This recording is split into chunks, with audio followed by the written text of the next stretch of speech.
Today we're talking through the new Space Marine reveals, including Storm Speeders, Heavy Intercessors, new multi-part kits, a new captain, and of course a brand new shiny Codex.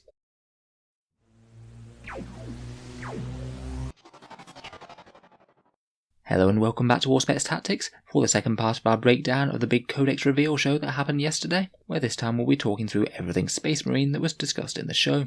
Much like the Nectron video where we discussed earlier today, they've got a very generous amount of new kits, plenty of new rules and datasheets previewed, and also a bit of a taste of things to come with some new supplement books. In this video we'll go through the miniatures that were released and any rules for them and things that we've seen, then talk about a few new details from the Codex and the supplement books to follow. This is a bit of a breakdown as to what we've seen so far. The Heavy Intercessor squad has been revealed in full. 3 variants of Storm Speeders that we can see on the right, the Primaris sort of Land Speeder equivalents. A new Gravis Captain to lead those Heavy Intercessors, sporting a heavy bolt rifle. And some multi-part kits for the Assault Intercessors, Blade Guard Veterans and Eradicators that came out alongside Indomitus. Though interestingly nothing talked about for Outriders yet. In terms of the Codex rules, we've got datasheets for the Heavy Intercessors, and one of the variants of the Storm Speeder, a few clues about the heroes of the chapter including the Master of Sanctity, and a few other bits and bobs. Finally, I've teased a trio of supplements that are coming out next for the Space Marine Codex, including Blood Angels, Deathwatch and Space Wolves, which will all be happening in 2020. Let's start with the Heavy Intercessors then. These are the models. It seems that we'll be able to buy them in squads of 5, and these guys have a relatively similar feel to the standard Intercessor squad, except wearing Mark 10 Gravis armor and carrying slightly upgunned bolters. I think the models look pretty awesome, to be honest, really imposing. I would not like to have a squad of these guys marching solidly towards me. They look like they'd fit in quite well with things like an Imperial Fist bolter gun line, for example. It seems that we're also going to be able to get heavy bolters within the squad. The one on the bottom left is at least one variant of them, and there's 3 different variants of heavy bolters that they can be armed with. We've also got a datasheet for the Heavy Intercessor squad. As per the contents page of Codex Space Marines, it does appear that they will likely be a troops choice, which makes them very relevant for holding objectives with objectives secured. They come in squads of 5 to 10, and they're 7 power level for 5 of them. Usually it's roughly 1 power level for 20 points, so I'd imagine they're going to be around 28 to 30 points per model, though obviously we'll have to wait for the actual Codex for the full details. They've pretty much got the stat line you'd expect. They are Gravis Armor Marines, so that's 5-inch movement, toughness 5, 3 wounds, and 2 attacks. It means that if you did put down a full squad of 10 of these guys, you could be literally having 30 wounds of Space Marine at toughness 5 on the table, which is really going to help gum up objectives and just be an absolute nightmare for the opponent to remove. The standard armament for the squad is the Heavy Bolt Rifle, which is a 36-inch rapid-fire weapon at strength 5, AP-1 and damage 1. Compared with a standard Intercessor bolt rifle, basically gaining 1 pip of strength and 6 inch of range. While that is a reasonable upgrade, for the points increase they're likely going to have, these guys are generally going to be more durable and less damage dealing than standard Intercessors, I think. The unit's war gear options are phrased a little bit weirdly, but I think that the wording does hold up. I believe the overall intent is that you can choose one of the 3 different variants of the bolters, and each of the variants has its own version of heavy bolter, and if you choose that particular version of the bolt rifle, you can only upgrade to that standard version of heavy bolter. So basically if you have heavy bolt rifles, one model can just switch out its heavy bolt rifle for a heavy bolter with this nice new improved profile of damage 2. Otherwise you can swap out the entire squad for an Executor bolt rifle or a Hellstorm bolt rifle. And then they have their own Executor Heavy Bolter and Hellstorm Heavy Bolter that you can upgrade one of these models to, or 2 of them if the squad is 10 men in size. The Executor Heavy Bolt Rifles is essentially the heavy version of the Heavy Bolt Rifle, if that makes sense. They're a whopping 42-inch range, heavy 1, strength 5, AP-2 and damage 2. Basically a slightly upgunned Stalker Bolt Rifle version. Their Executor Heavy Bolter is 42-inch range as well, only heavy 2 rather than heavy 3, strength 5, AP-2 and damage 3. It looks like it'd be pretty useful at killing other Gravis armed Marines, interestingly. I think that version could be particularly useful for sitting camping objectives at the back. The more assault version is the Hellstorm Bolt Rifle. That's 30-inch range, assault 3, strength 5, AP-0, damage 1. So it's going to be a little bit better at cutting through lightly armoured targets, particularly things like orcs. The Hellstorm Heavy Bolter is interestingly heavy 4, strength 5, AP-0 and damage 2. A little bit better versus light infantry, a little bit worse versus heavies perhaps. I think these guys potentially look very scary indeed, particularly with toughness 5, they're going to be a real pain for small arms to take down. You're really going to need heavier weapons. As I said, I don't think they'll probably deal quite as much damage per point as standard Intercessors, so they could be particularly good for locking down objectives in your own deployment zone. The long range of their weapons being able to engage with the enemy even if they're hanging back. They don't have any sort of combat options on the Sergeant, such as Thunderhammers compared with standard Intercessors, which is a bit of a weakness in my mind. but I think they could have some good synergy with armies that take a lot of vehicles, as you're basically going to need the same sort of firepower to remove them. Honestly, I think they look quite interesting, and they might well be taken over regular intercessors, though I think it remains to be seen their exact point cost, as I think it very much is trade-offs and benefits, not just a direct upgrade. I'm planning to make a bit more of an in-depth video on these guys later in the week, as I think they're a really interesting unit. Next up we have 3 variants of Stormspeeder, the Stormspeeder Hailstrike, the Stormspeeder Hammerstrike, and the Stormspeeder Thunderstrike, all built from the same kit, and they have various different weapon options. This is the final reveal for that Primaris Land Speeder thing that we saw later in the year in a blurry picture. Basically a 3-crewed land speeder with some grav plates on the front that look similar to a repulsor. Much like the Invader ATV being a reimagining of the attack bike, this very much looks like a reimagining of the standard Space Marine land speeder. The Stormstrike version has twin heavy stubbers, which we've seen from some of the previewed datasheets seem to be having 4 shots each now. It's got a front mounted Onslaught Gatling cannon and also Fragstorm grenade launchers out the side. It looks like it'll have a lot of shots, but maybe not quite as much sheer firepower as some of the other variants. The second is the Stormspeeder Hammerstrike. We do have the full datasheet for this one available. It's got Hammerstrike missiles, a Crackstorm grenade launcher, and a front-mounted Melter Destroyer, and we'll go over that in a second. And then the third one is the Stormspeeder Thunderstrike, maybe tailored to be a bit more of an anti-air version. It's got a twin Icarus missile port on top, and what I think is a last Talon poking out the front, though it could be a last cannon. It appears to have some sort of wing-mounted hunter-killer missile affairs. I don't know whether they'll be just hunter-killer missiles, or whether they'll be some sort of unique profile. This is the datasheet for the Stormspeeder Hammerstrike. It's a 9 power level unit, so around about 180 points as an estimate. You only get 1 model in the squadron, you can't take multiple like you can land speeders. I'd say it's generally a very fast and hard hitting unit, though not very tough durability wise. It's got a mighty 16-inch movement, weapon skill and ballistic skill 3+, strength 5, toughness 6, 10 wounds, 3 attacks, leadership 7 and a 3+ save. It really isn't going to be too hard to take this thing down if you want to shoot it down. It also looks like it's at least a fairly big model, so it might not be the easiest to hide. In terms of the weapon options on this thing, it's got that top mounted Hammerstrike missile launcher, a 36-inch Heavy 2 missile, strength 8, AP-3 and damage 3, so pretty decent anti-tank there. The Crackstorm grenade launchers, which it has 2 of, so that'll be 2 shots at strength 6, AP-1 and D3 damage. And then most ominously out the front, what appears to be a tri-barreled multi-melter called a Melter Destroyer. This one's 24-inch range, Heavy 3, strength 8, AP-4 and damage D6. It also has that new upgraded melter rule, which means that if you're within 12-inch range, then you're going to be getting D6 plus 2 damage. This thing really has some pretty fearsome damage output. Against standard toughness 7 vehicles, this one will do around about 7 or 8 wounds per turn. They're obviously very swingy as to whether or not you convert those big hits. It does have pretty serious anti-tank firepower point for point. Keeping it safe is going to be the key. I quite like the way that they've actually included the Raven Wing rule on its datasheet within Core Codex Space Marines. If it's from Dark Angels and it gets the Raven Wing keyword, it's pretty nice that they're thinking ahead rather than leaving it to FAQs or the Dark Angels Codex to address this. So a good move on Games Workshop's part. I think Marine players really are going to be spoilt for choice between these. Are you going to get some of these or the Gladiator tanks or some of the other things? There's also a new Gravis Captain. He was already sort of teased in one of the other preview videos, but it's good to have a proper photo of him. Not really too many details on him yet. I'm sure he'll be toughness 5 and have the additional wound that Gravis always seems to get. Usually mastercrafted bolt rifles get an extra pip of damage, so I suspect that this one might be 36 inches, strength 5, AP-2, damage 2, rapid fire. It's not impossible that they might give it a little bit more of an upgrade than that.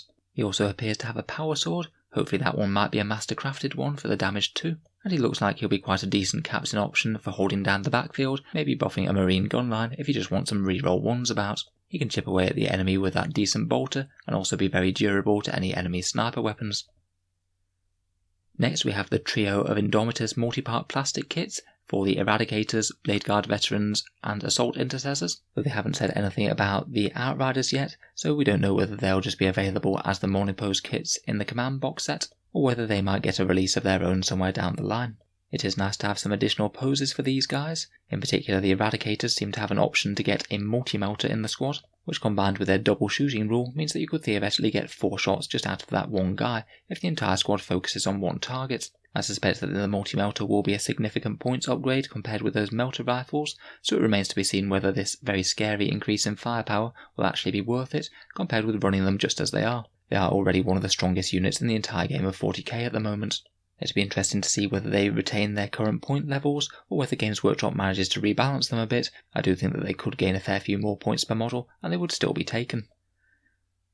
Next we have the multi-part assault intercessors. Nice to get a full kit release for these guys, as the monopose ones from Indomitus did only have the 5 poses. There's a few cool ones, such as various assault intercessors reloading their heavy bolt pistols, but I think that the biggest and most important development for these guys are the excellent sergeant options, including an all-important Thunderhammer. Being able to get that in the unit really does cement them on the go-to combat option for Space Marines if you want them. Before now, their Astartes chainsaws were good and everything, getting AP-1 on the unit, but there'd still be a bit of a trade-off compared with standard intercessors who could get the Thunderhammer where they couldn't. Having squads of these guys jumping out of impulsors all over the board could be very scary to get them up into the face of the opponent. The Sergeant can also take a hand flamer now, as well as power fists or power swords if desired. As an additional aside, in the Blood Angels preview video for their Codex, it does seem that they had some painted up in Death Company colours, so hopefully they'll join the Death Company Intercessors datasheet as another option for some very fighty, angry Primaris Marines. We'll also have to see whether they can gain veteran Intercessors in the new Space Marine Codex. I know that's something that's interested a lot of people, as currently the standard Intercessors can get an extra attack per guy for this, but these guys currently can't, rules as written. Finally, we have this new multi-part Blade Guard veterans, which we have seen in a few pictures before again. They've got some nice alternate poses, particularly having storm shields mounted on their backpacks and using their heavy bolt pistols. And we appear to have a sergeant upgrade option for them to use a Neo-Volkite pistol, much like the Indomitus Lieutenant can. Not too much more to say about these guys, other than they're looking pretty awesome. And the Warhammer community article said that they'll be getting the Wolfguard and Deathwing keywords if you include them in Space Wolves or Dark Angels. As expected to be listed on their datasheet, much in the same way as the Ravenwing upgrade was for the Stormspeeder. Of course, we have Codex Space Marines itself coming out as well. We went through their contents pages in a previous video, but they have confirmed that they will have an absolutely whopping 98 datasheets, and a thorough reimagining of the rules, including those revamped chapter tactics that we've seen, many datasheet changes, unique secondary objectives, crusade rules, and everything else that you need for a Space Marine army to function. One big question that they have revealed though is that the Psychic Awakening book does appear to be folded into Codex Space Marines. The Master of the Chapter options, such as the Master of Sanctity and Chief Apothecary from Faith and Fury, are all present in this book. We have final confirmation that Blood Angels, Death Watch, Space Wolves and Dark Angels will indeed be becoming supplements of Codex Space Marines. So to run those armies you would need this core book, and then to access their unique army special rules they would be individual small mini codexes, much in the same way that we have Codex Ultramarines and Salamanders for the subsets of Space Marines now. This should mean that all of these chapters get access to the main options in core Codex Space Marines, some of which have been lacking. Say for example, Blood Angels couldn't take Assault Centurions, and Death Watch couldn't take most of the options in Codex Space Marines, aside from a few Dreadnoughts and very specific options. Death Watch in particular will be big winners out of this. They're going to gain access to all of the units in Codex Space Marines, so they've basically gone from a very fringe collection of units to being able to deploy any of the scary options for Space Marines they need to, so that should really help cover weaknesses in their army. Apparently there will be some small restrictions, such as where direct analogues of the units exist. For example, I suspect Dark Angels won't be able to take regular Terminator squads, as they have access to their own Deathwing version. It'll be interesting to see exactly what limitations there are. We don't have any firm release dates, but Blood Angels, Death Watch and Space Wolves are all confirmed to be out in 2020. Dark Angels apparently will be following behind at least a little bit. I think rules wise it's probably a positive for these chapters, though having to get multiple books is a bit annoying. We have already seen large swaths of the rules from Codex Space Marines, but one of the things that they have revealed is some of the new rules for Masters of the Chapter. Specifically the updated rules for the Master of Sanctity, essentially the Chief Chaplains. It looks like the rules from Faith and Fury for Masters of the Chapter will now be obsolete, which I think is probably a good thing. It's best to have things folded into one codex if Games Workshop can. It does appear that they'll be working a bit differently though. You're now going to have to pay points and power level to upgrade to these powerful abilities, as opposed to having to pay one command point before the game begins to access them in Psychic Awakening. It also appears that the options for the units are very slightly diminished. You had 2 Warlord traits and relics available in Psychic Awakening, and we only have 1 of each previewed here. There could potentially be more to come, but honestly it looks like this might be it. The Wise Orator Warlord trait now gives you +1 to your litany rolls rather than re-rolling them, which is actually a slight nerf in terms of chances to get them off, but it still adds a fair bit more reliability. It also allows you to use a chaplain stratagem called Commanding Oratory, and to use it for only 1 command point, which implies that it's going to be 2 command points in the new book. Unless I'm mistaken, then I believe that this must be a new chaplain-specific stratagem. The Emperor's Judgment Relic Bolt Pistol is here, though to be honest I don't think it's the most overwhelming ever. It remains to be seen if that Relic 3+ Invul save for Xarius still exists. Honestly, it might be a bit of a positive that these are getting a rework. In particular, Marines had some ludicrously powerful options from these guys, including the +1 to hit rolls for vehicles from the Master of the Forge, and the 6+ Feel No Pain aura that the Chief Apothecary could give, both of which are pretty much auto-includes in certain builds of Space Marine list. If Games Workshop was to do a little bit of power rebalancing, which I know people wouldn't be too against in Space Marine armies, then these might be gone or changed.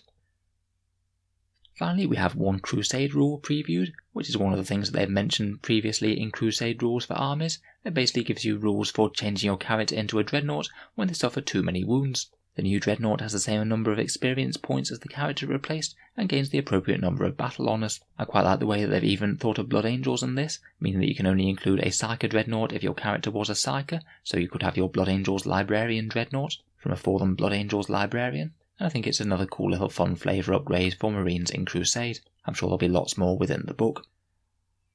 So lots of new interesting rules and new kits there. To be honest, the heavy intercessors are one of the things that have most caught my eye. They look like they could be very well suited for 9th edition objective holding, being an absolute pain to shift off objectives. Let me know your thoughts down in the comments below, particularly if there's any subtle details that I missed that I haven't included in this vid. We'll certainly be covering any more developments as they come out, including a bit more of a focused look on the heavy intercessors and the storm speeders, hopefully later in the week, so feel free to check back later or subscribe to Auspex Tactics if you'd like to see more. If you'd like to help support the channel, I'd just like to mention that I have an Element Games affiliate link in the video description below. If you're thinking about buying any Warhammer miniatures in the near future, they're a discount retailer from the UK, and if you order through them, they give you 10 to 20% off Games Workshop products. If you make an order through them after clicking the link in the video description, a small amount goes to help support Auspex Tactics, while not costing you any more whatsoever. It can just be a way to help support the channel on miniatures that you're already thinking about picking up. Alternatively, for people in the USA and Canada, I also have an Amazon affiliate link as well. Again, you can find it down in the video description, and basically if you buy anything off Amazon whatsoever after clicking it, a small amount goes to help support the channel. Again, it doesn't cost any more, so if you were buying something anyway, feel free to use it if you'd like to. A massive thank you to you guys who have been using those. It really does help justify me spending all this time making videos about Warhammer Tactics. In any case, a massive thank you for listening, and I'll hope to see you guys next time.